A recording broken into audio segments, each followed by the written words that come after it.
салом, як хабар. дар тоҷикистон хати оҷилӣ оид ба муҳоҷирати бехатар фаъол шуд.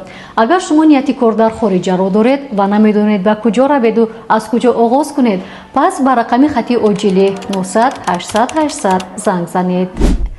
агар шумо ҳангоми ҷустуҷӯи кор қурбони қалобон шуда бошед ё ҳангоми омода кардани ҳуҷҷатҳои худ бо корфармо мушкил дошта бошед, ба хати оҷилӣ муроҷиат кунед. операторон сари вақт мушкили шуморо меомӯзанд ва ба шумо роҳҳои ҳалли дуруст ва қонуниро машварат медиҳанд. барои дарёфти маълумоти муфассал оид ба ҳама хизматрасониҳои хати оҷилӣ шумо метавонед ба рақами 900 800 800 занг занед ва ё бо нигоҳ доштани ин рақам дар телефони худ ба гурӯҳи WhatsApp ё Telegram-и хати оҷилӣ нависед. хати оҷилӣ дар доираи лоиҳаи муҳоҷирати бехатар ва муқовимат ба савдои одамон бо маблағгузории агентии Иёлоти Муттаҳидаи Амрико оид ба рушд ва ҳамкориҳои байналмилалӣ USAID ва бо дастгирии Созмони байналмилалии муҳоҷират амалӣ шуда дар заминаи ташкилоти ҷамъияти Зеркала фаъолият мекунад.